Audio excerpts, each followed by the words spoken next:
اب تھوڑا سا ایک مختصر سا تعارف معصومہ کا کرا دیا جائے تاکہ زیارت آپ کو سمجھ میں آئے. جب تک مزور کی معرفت نہ ہو تب تک سمجھ میں نہیں آتا کہ ہم یہاں پر کیوں آئے ہیں. اور امام رضا کی حد تک تو وہاں پر لوگ پھر بھی عقیدت کا زیادہ مظاہرہ کرتے ہیں امام ہونے کی وجہ سے, لیکن کچھ جوش و جذبہ کچھ ٹھنڈا پڑتا دکھائی دینے لگتا ہے کہ جب معصومہ قوم کے دربار میں پہنچتے ہیں. تو تھوڑا سا ایک آپ کے سامنے ایک تعارف بھی پیش کر دیا جائے. دیکھیے ہمارے ساتویں امام موسیٰ کاظم علیہ الصلوۃ والسلام کی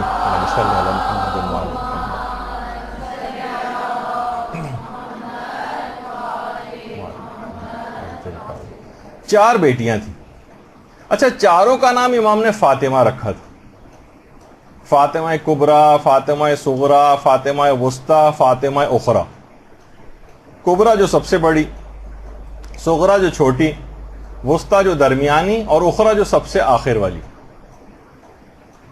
اچھا, فاطمہ کبریٰ وہ تو معصومہ قوم سلام اللہ علیہ ہی ہیں, فاطمہ کبریٰ. اچھا, جو ان کی قبر قم میں. فاطمہ صغریٰ یہ آذربائیجان کا جو کیپٹل ہے باکو, وہاں پر مدفون. یعنی معصومہ قوم کی ایک بہن آذربائیجان کا جو وہاں باقاعدہ ان کا بہت بہترین مزار بھی, یہ فاطمہ صغریٰ. تیسری بہن فاطمہ وسطیٰ, ان کی قبر اصفہان میں, ایران میں اصفہان شہر جو. اور چوتھی بہن فاطمہ اخریٰ, یہ تو اس وجہ سے نسبتی اعتبار سے کہ کون چھوٹی بڑی درمیانی اور سب سے آخری, یہ تو نام کا حصہ نہیں ہے بلکہ بعد میں پہچاننے کے لیے. فاطمہ جو تھی فاطمہ اخریٰ, ان کی قبر مبارک رشت میں ہے, ایران کا جو شہر رشت, یہ ان کی قبر مبارک ہے. فاطمہ اخریٰ سلام اللہ علیہ. اللہم صلی علی محمد.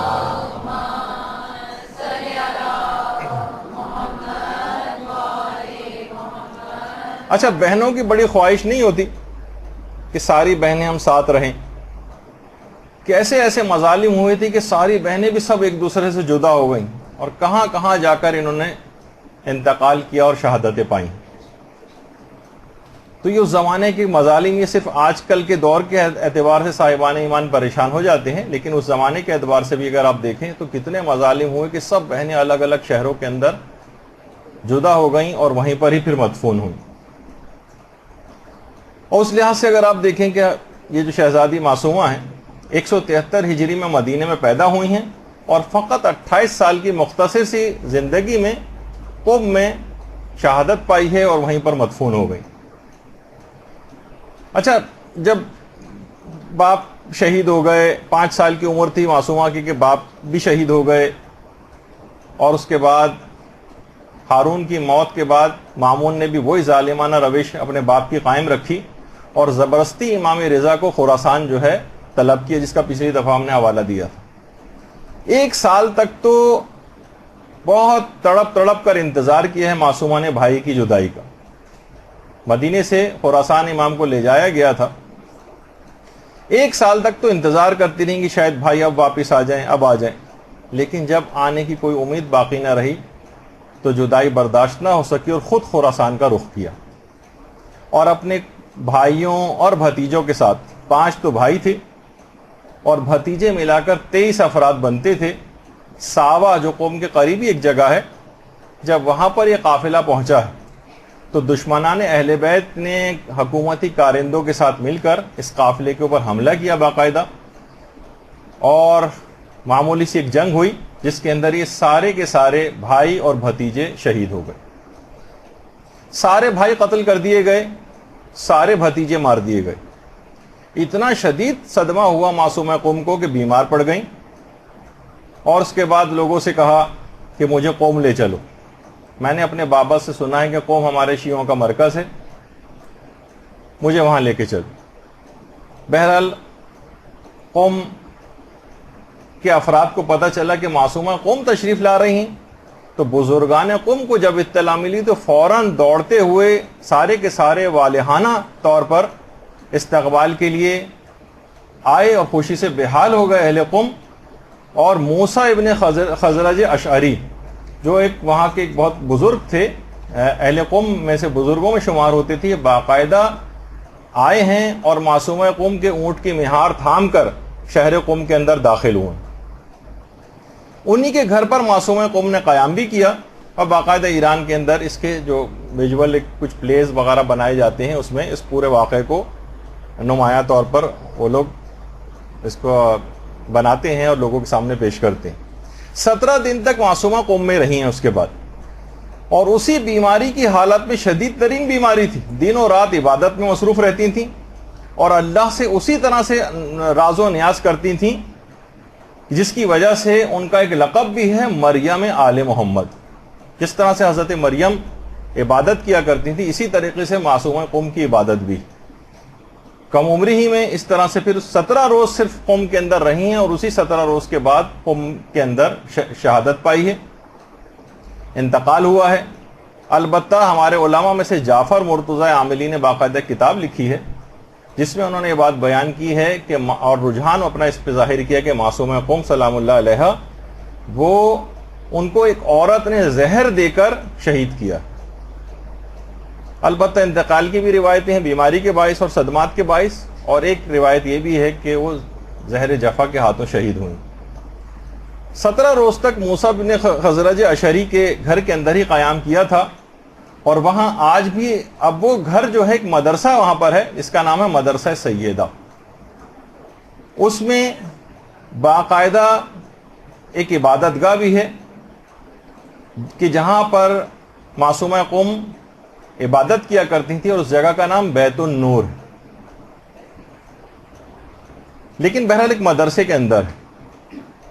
اچھا، جب شہید ہو گئی ہیں معصومہ، تو اس کے بعد قوم کی جو مقدس خواتین تھیں وہ آئی ہیں، انہوں نے غسل اور کفن کے فرائض انجام دیے، لیکن ایک بہت بڑا مسئلہ ایک اہل قوم کے لیے ہو گیا۔ وہ یہ تھا کہ کوئی محرم موجود نہیں تھا کہ جو معصومہ کے جسم اطہر کو قبر کے اندر اتارے اور ان کو دفن کرے۔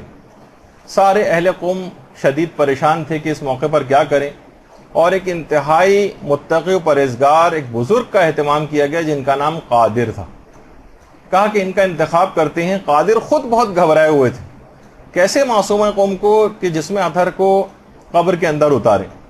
اب یہ سب پریشان قبر کے گرد کھڑے ہوئے تھے کہ اچانک سے دیکھا کہ 2 بزرگوار ہستیاں گھوڑے پر سوار تشریف لا رہی ہیں۔ اللہم صلی علی محمد وعلی محمد۔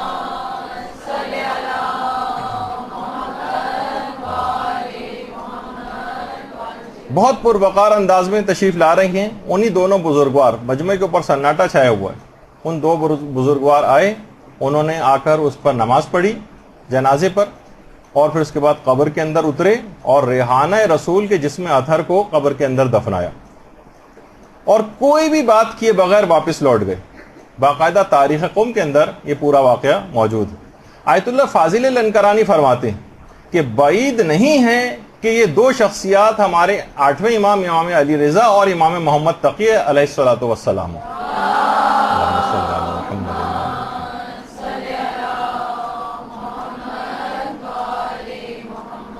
تدفین کے فرائض ان دونوں ائمہ معصومین علیہ السلام نے انجام دیے ہیں، اور جو اس فریضے کی ادائیگی کے بعد دوبارہ خراسان واپس تشریف لے گئے قوم سے۔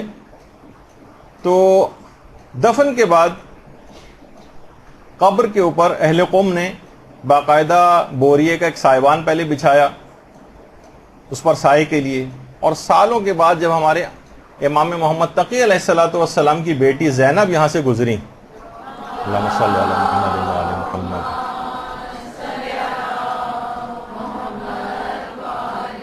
تو انہوں نے باقاعدہ اینٹوں کا ایک قبہ قبر کے اوپر جو ہے وہ تعمیر کروایا۔ سفینۃ البحار میں شیخ عباس قومی نے اس کی تفصیل لکھی ہے۔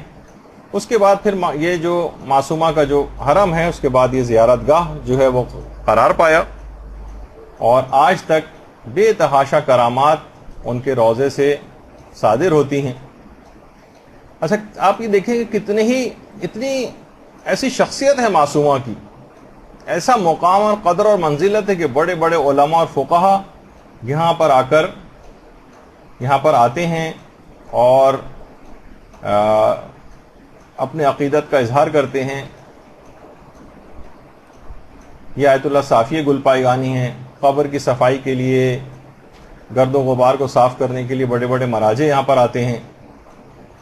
رہبر محترم یہاں پر اکثر تشریف لاتے ہیں اور اپنے لیے باعث فخر سمجھتے ہیں. بڑے بڑے علماء صفائی کے لیے اپنے آپ کو مقرر کر رکھا ہے یہاں پر. یا آغا اشتہاردی ہیں، ان کا قوم کے اندر سب سے بہترین اور ایک بڑا درس اخلاق ہوا کرتا تھا. یہ اکثر معصومہ قوم کے حرم میں اس طرح سے آ کر بیٹھا کرتے تھے.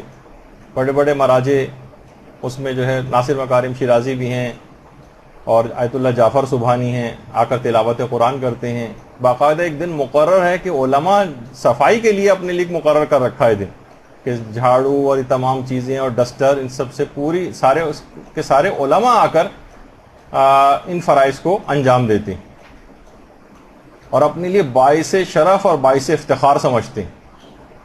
اور باقاعدہ اپنے ساتھ کپڑے لے کر آتے ہیں تبرکن. وہ جو گرد و غبار یہاں سے سارا جو جمع ہوتا ہے متبرک، وہ اس کو لے کر جاتے ہیں. تو اس سے آپ اندازہ لگائیں. اور اتنی زیادہ کرامات ہیں باقاعدہ کہ پوری کتاب اس موضوع پر لکھی گئی ہے. وہ کرامتیں جو خود حرم کی خدام نے دیکھی، عنایات معصومیہ کے نام سے پوری کتاب موجود ہے اس پر.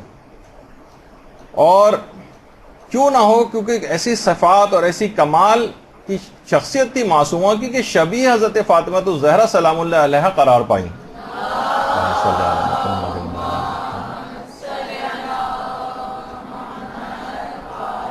جب بھی کہا جاتا ہے کہ وہ فاطمہ جن کی قبر مدینے میں گم ہو گئی تھی، وہ قوم کے اندر ظاہر ہو گئی. اور یہی وجہ ہے کہ جو واقعہ مشہور ہے آیت اللہ مرشی نجفی کے والد محمود مرشی کا، محمود مرشی کہ جنہوں نے باقاعدہ واقعہ مشہور ہے، مختصراً صرف بیان کر رہا ہوں. وہی کہ جن کا میں نے پچھلی دفعہ بتایا تھا کہ آیت اللہ مرشی نجفی کے جو والد تھے محمود مرشی، یہ عالم برزخ میں جو ان کی مصروفیات ہے اس میں قبر امام حسین پر تلاوت قرآن کرنے پر ان کی روح معمور ہے. امام حسین کی قبر مبارک کا اندرونی حصہ ہے. درود بھیجیے محمد و آل محمد صلی اللہ علیہ وسلم.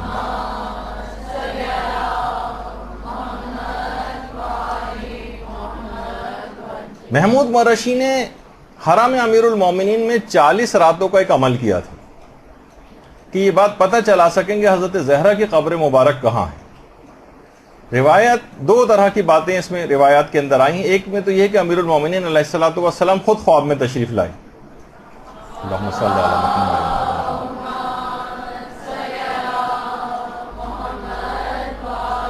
اور آیت اللہ محمود مرشی سے پوچھا کہ حضرت زہرا کی قبر کیوں معلوم کرنا چاہتے ہو کہ کہاں ہے؟ کہا کہ مولا اس وجہ سے تاکہ ہم زیارت کر سکیں.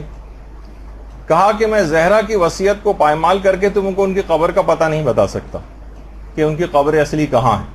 البتہ خدا نے حضرت زہرا کی زیارت کا تمام تر ثواب اور فضیلت معصومہ قوم کی زیارت میں قرار دے دی. اللہم صلی علی محمد و آل محمد.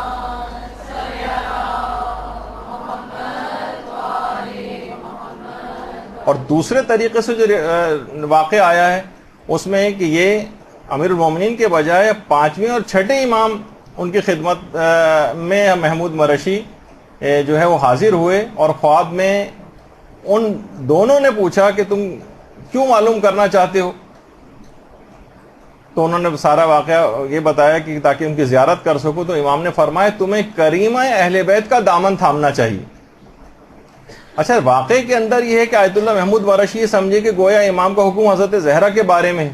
انہوں نے عرض کیا میری جان آپ پر قربان، میں نے یہ ختم قرآن حضرت زہرا کی قبر کا مقام جاننے کے لیے تو کیا تھا تاکہ میں آپ کی قبر کی زیارت کر سکوں.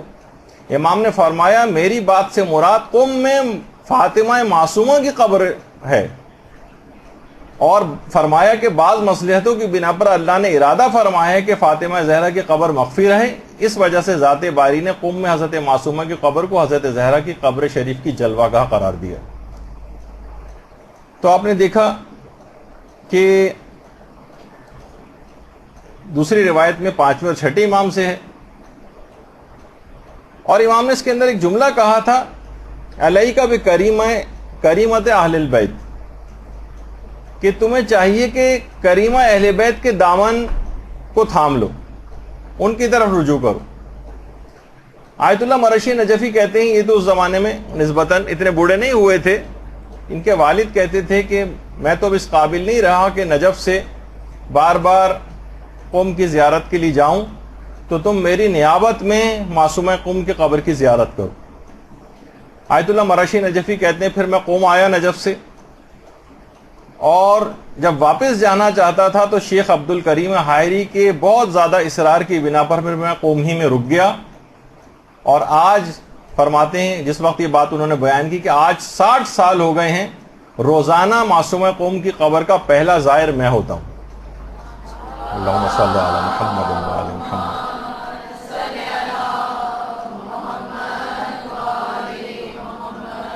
وہاں پر سوچیے کہ حضرت زہرا کی قبر مبارک لوگ مدینے میں تلاش کرتے پھر رہے ہوتے ہیں، اور جہاں جہاں احتمال ہوتا ہے وہاں جوش عقیدت سے جاتے ہیں، لیکن وہی زائرین جب قم میں جاتے ہیں تو ان کا جوش و جذبہ کچھ ٹھنڈا پڑتا ہوا نظر آتا ہے، جبکہ وہی فضیلت اور وہی شرف ان کی زیارت کا وہی ثواب قرار دے دیا گیا ہے جو کہ حضرت زہرا کی قبر مبارک کا ہے، معصومہ قم کی قبر کا اتنا زیادہ ثواب۔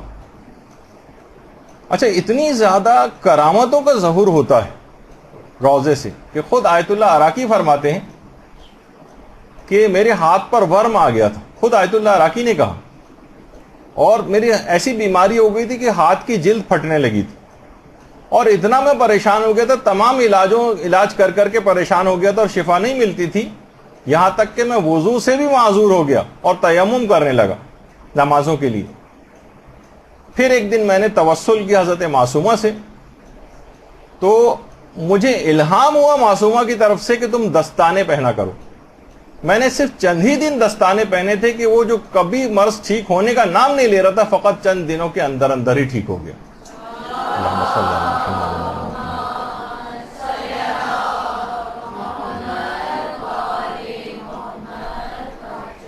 اسی طرح سے شیخ عباس قمی فرماتے ہیں، یہ شیخ عباس قمی صاحب مفاتی فرماتے ہیں کہ جب بھی ملا صدرہ کو کوئی مشکل پیش آتی تھی، علمی مشکل کوئی بھی، فوراً حرم میں معصومہ جاتے تھے اور توسل کرتے تھے معصومہ سے، اور وہ علمی مشکل وہیں پر حل ہو جاتی تھی۔ باقاعدہ فوائد الرضاویہ کے اندر شیخ عباس قمی کا یہ جملہ موجود ہے۔ اور حرم کے جو خدام ہیں، حرم کے خادم نے بیان کیا، وہ عنایات معصومیہ میں بھی ہے کہ اس کی بینائی بالکل ختم ہو گئی تھی۔ اس نے ایک کام یہ کیا کہ روزانہ ذریعے مبارک میں حرم کی جو خاک ہے وہ آنکھوں میں لگانے لگا، کہہ رہے جیسے جیسے میں نے لگانا شروع کیا ویسے ویسے بینائی واپس آتی چلی گئی، یہاں تک کہ بالکل بحال ہو گئی، اور آج یہ حال ہے کہ میں بغیر چشمے کے مفاتی اور قرآن کو پڑھتا ہوں۔ اللہم صلی علی محمد۔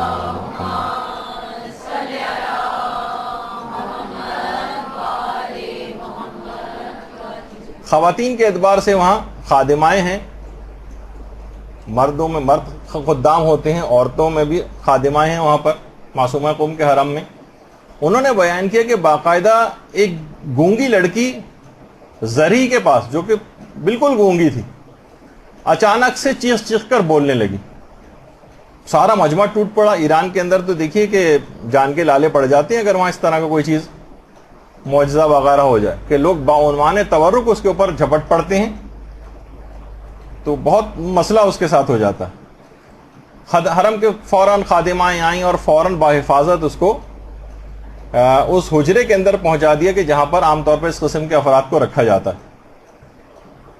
جب جا کر اس سے پوچھا اور انٹرویو لیا کہ تم تو بول نہیں سکتی تھی، اچانک سے کیسے بولنے لگی، اپنا ماجرا سناؤ، تو اس نے کہا کہ میں نے زری کے پاس ہی کھڑی ہوئی تھی، تو اچانک سے میں نے بہت زیادہ انتہا سے زیادہ نور اور روشنی قبر مبارک کے حضرت معصومہ کے ارد گرد دیکھی، اور اللہم صلی علی محمد و علی محمد۔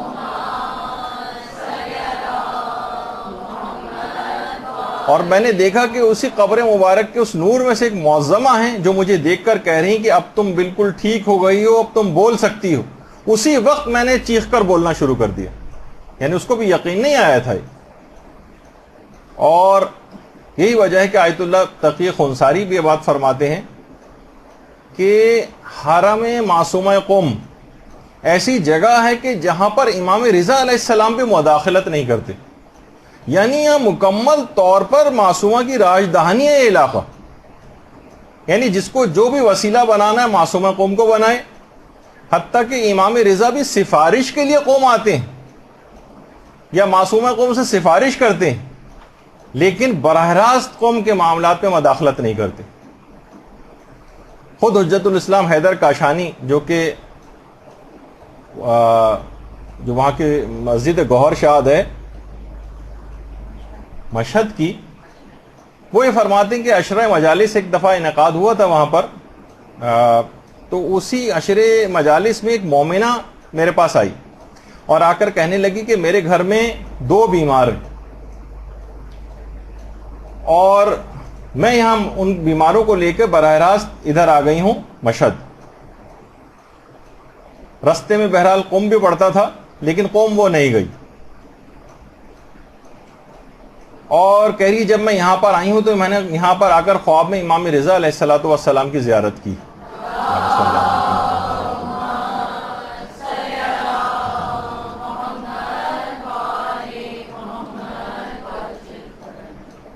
امام نے فرمایا مجھ سے کہ تم یہاں پر آئی ہو تو تمہارے ایک جوان کو تو میں شفا دے دوں گا, لیکن دوسرے بھائی کو لے کر تمہیں قوم جانا پڑے گا میری بہن کے پاس. اس نے کہا کہ خواب میں مجھے یہ امام آئے ہیں اور یہ کہا. ان عالم دین نے کہا کہ عورت کو باقاعدہ سمجھایا کہ حضرت امام علی رضا علیہ السلام نے شکوہ کیا ہے کہ تم میری بہن کی زیارت کو کیوں نہیں گئیں. یعنی اس قوم سے گزرتے ہوئے براہ راست وہاں آ گئی, لیکن امام نے اس کو پسند نہیں کیا. آپ کو یاد ہوگا ایک دفعہ میں نے واقعہ بھی سنایا تھا کہ جب سعودی عرب کا ایک بادشاہ آیت اللہ بروجردی کے پاس قوم آنا چاہتا تھا تو انہوں نے ملنے سے منع کر دیا تھا, کیونکہ یہ تو وہابی العقیدہ ہے, کبھی کسی قبر کی زیارت پہ کبھی جائے گا نہیں اور میں برداشت نہیں کر سکتا, یہ معصومہ قوم کی توہین سمجھتا ہوں کہ کوئی بادشاہ میرے پاس آئے اور معصومہ کی قبر کی زیارت کے لیے نہ جائے. اسی طریقے سے امام نے بھی اس بات کو پسند نہیں کیا کہ قوم سے کوئی گزر کر آ جائے. کہا کہ ایک کو میں دے دوں گا شفا, کیونکہ بہرحال اتنی دور سے 2 بیماروں کو لے کر آئی ہے, لیکن ایک کو تو لازمی وہاں لے جانا پڑے گا. اور دیکھیے یہی وجہ ہے کہ پیغمبر اسلام کی بھی جو باقاعدہ ایک روایت ہے کہ جو بھی مدینے میں میری قبر کی زیارت کرے اور میرے چچا حمزہ کی قبر کی زیارت نہ کرے اس نے جفا کی ہے, مجھ سے غداری کی ہے. یعنی حضرت حمزہ کی, یعنی یہ طریقہ کار ہے کہ بہرحال جو کوئی وہاں پر جائے اس کے لیے ضروری ہے کہ مدینے جا رہا تو حضرت حمزہ کی قبر پر بھی جائے. جو مکے آ رہا ہے وہ جنت البقیع کی زیارت کے لیے مدینے بھی جائے. جو مشہد آ رہا ہے اسے چاہیے کہ قوم کی زیارت بھی کرے. تو بہرحال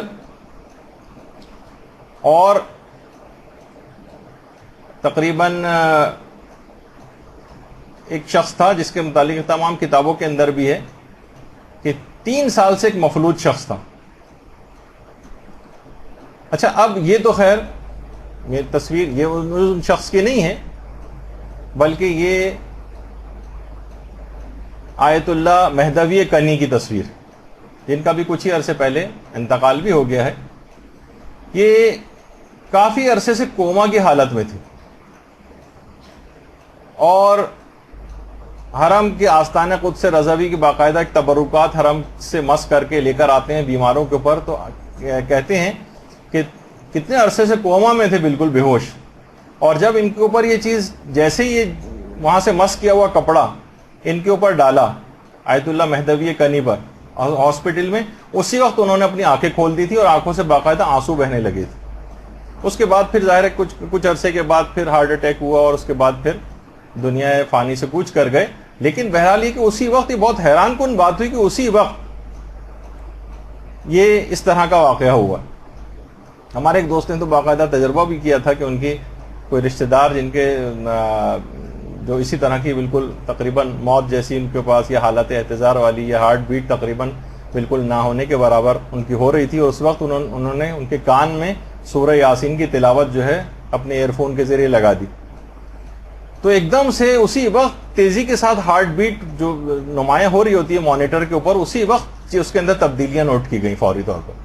تو بعض اوقات دیکھیں ان تمام چیزوں کے اندر بہت تبرکات کے اندر بہت ہم لوگ کیونکہ مادیات کے پردے اتنے ہو گئے ہیں, شکوک و شبہات اتنے بڑھ گئے ہیں, اصلاً دیکھا جائے تو عقیدے بھی بہت کمزور ہو گئے ہیں. اس وجہ سے ہم لوگوں کے ساتھ یہ چیزیں پیش بھی نہیں آتی ہیں. تو بہرحال میں اس مفلوج کی بات بیان کر رہا تھا کہ جو 3 سال سے مفلوج تھا، اور وہ اسی حرم میں شفا یابی کی نیت سے باقاعدہ دعائے توسل میں بھی شریک ہوتا تھا، لیکن بہرحال اس کا فالج صحیح نہیں ہو رہا تھا۔ ایک دن اس نے امام رضا کی زری کے پاس آ کر گویا شکایت کی کہ مولا آپ غیر مسلموں کو بھی محروم نہیں کرتے، میں آپ کا شیعہ ہوں، آپ مجھ پر توجہ کیوں نہیں دے رہے ہیں؟ مولا آپ مجھ کو جواب دیں، یا تو مجھے جواب دے دیں یا پھر میں قوم جا کر آپ کی بہن سے آپ کی شکایت کروں گا۔ دیکھیے بہت بڑی بات ہے، بہت ہم لوگوں میں یہ بالکل اس بات کی کہ ہمارا کتنا بھی خدا نہ خواستہ نقصان کیوں نہ ہو جائے، اس قسم کی کوئی ہم لوگوں کے اندر ہمت نہیں کہ ہم امام سے یہ بات کہہ سکیں، لیکن بہت سے لوگ، ہر شخص کے احوال الگ ہوتے ہیں، طریقہ کار الگ ہوتا ہے۔ کہا میں مولا میں آپ کی شکایت کروں گا آپ کی بہن سے جا کر، اور پھر میں ان کو وسیلہ قرار دوں گا۔ وہ کہتا ہے مفلوج اس کو گھر دوبارہ لے کر آئے وہاں سے زری سے، کہہ رہا ہے میں گھر آ کر سویا تو میں نے خواب میں معصومہ قوم سلام اللہ علیہ کی زیارت کی۔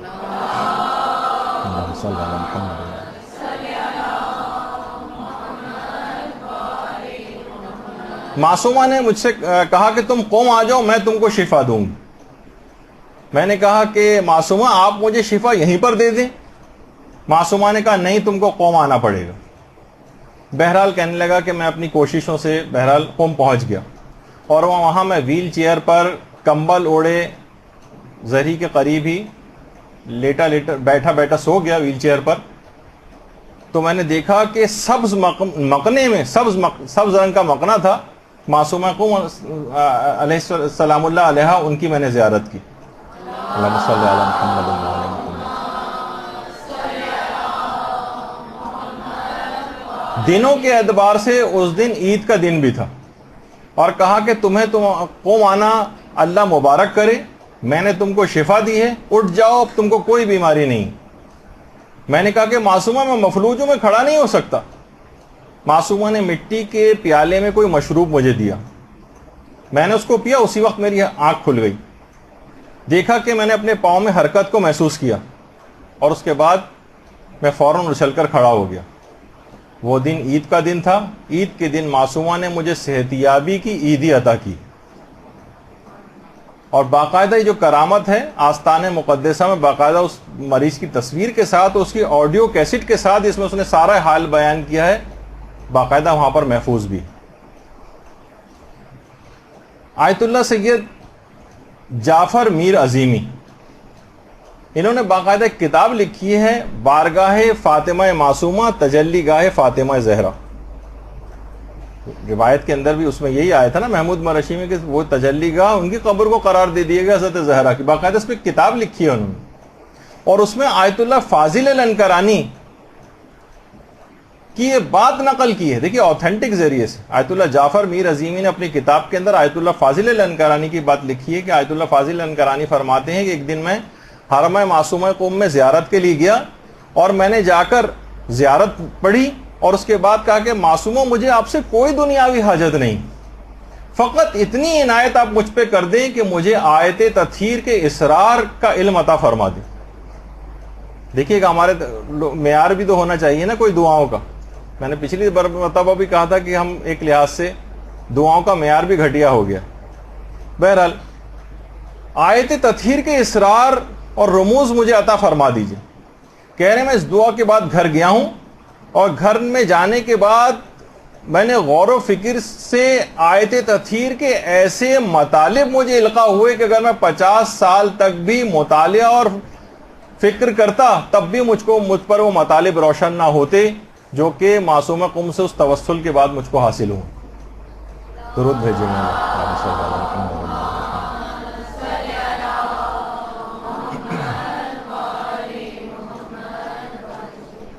اندازہ کیجئے کہ علماء کا کہ انہوں نے کیسے کیسے فیوز حاصل کیے ہیں۔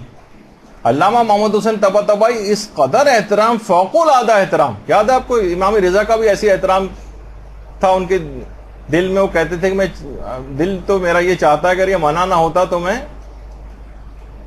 صحن سے لے کر اور قبر تک زمین کو بوسہ دیتا ہوا جاتا۔ اتنا زیادہ احترام تھا کہ اس کا احترام کا اظہار کیسے کرتے تھے کہ رمضان میں روزانہ وقت افطار حرم معصومہ قوم میں تشریف لاتے تھے، اور ذریعہ مقدس کو عقیدت سے بوسہ دے کر افطار کرتے تھے، گویا افطار اسی کو قرار دیتے تھے کہ ذریعہ مقدس کو جا کر وقت افطار بوسہ دیں اور اسی کو ہی اپنا افطار قرار دیتے تھے. یعنی کمال احترام معصومہ کا. اور اسی لحاظ سے دیکھیے زائر کا مقام بھی بہت بلند، مقام اپنے زائر کو اپنے مقام کو بھی سمجھنا چاہیے. صرف وہ خریداری کرنے کی جگہ نہیں ہے بلکہ کچھ اس طرح کی چیزوں کو حاصل کرنے کی جگہ بھی. کہ ہمارے 8ویں امام نے جو جملہ ارشاد فرمائے کہ من زارہ فلہ الجنہ، جس نے بھی معصومہ قوم کی قبر کی زیارت کی، بہت سی جگہوں میں معرفت کے ساتھ کا لفظ بھی آیا ہے، اس کے لیے جنت.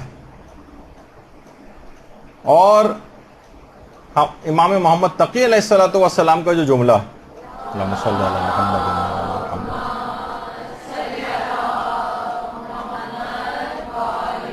جس نے بھی قم میں ہماری پھوپھی کی زیارت کی اس کے لیے بھی جنت، اس کے لیے جنت. اور یہ بھی کہا، یہ بھی ہمارے 8ویں امام کا ہی ہے کہ اس نے زیارت کی ان کے حق کو پہچانتے ہوئے، عارفن بحقھا فلہ الجنہ، اس کے لیے جنت. اور عارفن کے معنی میں نے پچھلی دفعہ بھی بتایا تھا کہ ان کو ان کی اطاعت کرنا، ان کے فرامین کے مطابق چلنا، جو اس طریقے کار سے زیارت کرے گا اور اس دماغ میں رکھتے ہوئے ان کی پیروی کا ارادہ کرتے ہوئے، اس کے لیے جنت. اور اتنا زیادہ اپنے زائرین کی فکر ہے، جیسے آپ نے پچھلی دفعہ بھی سنا تھا کہ جس قدر اپنے زائرین پر امام رضا مہربان، اسی طرح سے ان کی بہن بھی اپنے زائرین پہ حد سے زیادہ مہربان. آیت اللہ مرشی نجفی فرماتے ہیں کہ ایک دفعہ میں سونے کے لیے لیٹا ہوا تھا، اچانک سے بی بی معصومہ قم سلام اللہ علیہا میرے کمرے میں تشریف لائیں. بہت سارے واقعات ہیں آیت اللہ مرشی نجفی، 60 سال ایسے ہی تو نماز شب سے بھی پہلے حرم کے دروازے کھلنے سے پہلے جا کر 1 گھنٹہ بھر پہلے جا کر بیٹھے ہوتے تھے اور پہلے ظاہر ہوتے تھے. کہہ رہے میں سونے کے لیے لیٹا تو اچانک دروازہ کھلا اور بی بی معصومہ قم میرے کمرے میں تشریف لے آئیں، کیونکہ وہ رشتے میں میری پھوپھی بھی ہوتی ہیں. علم الانصاب کے بہت بڑے ماہر تھے آیت اللہ مرشی نجفی. تو انہوں نے آ کر کہا سید شہاب اٹھو، نام تھا سید شہاب الدین مرشی نجفی، اصل نام تو ان کا شہاب تھا. کہا کہ سید شہاب اٹھو، حرم میں میرے زائرین سردی سے جاں بحق ہونے والے، فوراً جلدی جاؤ اور انہیں بچاؤ. بلا تعامل میں اٹھا اور روانہ ہو گیا. حرم کا جو شمالی دروازہ ہے میدان آستانہ میں، وہاں میں نے دیکھا کہ کچھ ہندوستانی اور پاکستانی زائرین سردی سے ٹھٹر رہے ہیں اور برا حال ہے. میں نے فوراً دروازے پیٹ پیٹ کر خدام کو اٹھایا اور ان سے دروازے کھلوائے اور اس کے بعد زائرین کو اندر لے گیا، جہاں جا کر انہوں نے سکون کا سانس لیا. حرم کی وہاں قوم کی شدید ترین سردیاں، برف باری اور اس زمانے کے حالات، جب یہ آیت اللہ مرشی نے جو ہے اس چیز کو بیان کیا تھا، اس سے آپ اندازہ لگائیں کہ معصومہ قم جو ہے خود تشریف لے آئیں مرشی نجفی کے پاس اور ان سے کہا کہ فوراً جا کر میرے زائرین کو ان کی جان بچاؤ.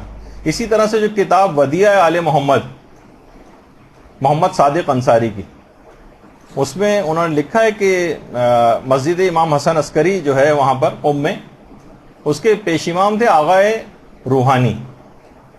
وہ کہہ رہے ہیں کہ میں سردیوں کے شدید ترین سردیوں کے دن تھے اور میں سو رہا تھا، میں نے خواب میں معصومہ قم کی زیارت کی. معصومہ قم نے کہا کہ فوراً اٹھو اور میناروں پر جا کر چراغ کو روشن کرو. کہہ رہے میں فوراً اٹھا اور بھاگا، کیونکہ حکم تھا. بہرحال بھاگا میں گیا اور حرم کے جو مینار تھے ان میں چراغوں کو روشن کیا. اس تصویر میں بھی اگر آپ غور سے دیکھیں تو باقاعدہ آپ کو سمجھانے کے لیے کہ یہ واقعہ کس طرح سے ہوا ہوگا، باقاعدہ ہم نے اس پہ چراغ بھی بنا کے دکھایا تاکہ آپ ویژوالائز کر سکیں. فوراً میں نے تعمیل احکام کی، چراغ روشن کیے اور اس کے بعد پھر آ کر سو گیا. صبح کو جب میں گیا تو زائرین کچھ وہاں پر نئے آئے ہوئے تھے اور آپس میں باتیں کر رہے تھے کہ کل ہمارے ساتھ بی بی نے ایک بڑا عجیب معجزہ دکھایا، ورنہ تو اگر حرم کے کل میناروں کے چراغ روشن نہ کیے جاتے تو ہم حرم کا راستہ ہرگز نہ پا سکتے اور سب سردی کی وجہ سے ہلاک ہو جاتے. تو درود بھیجیے محمد و آل محمد.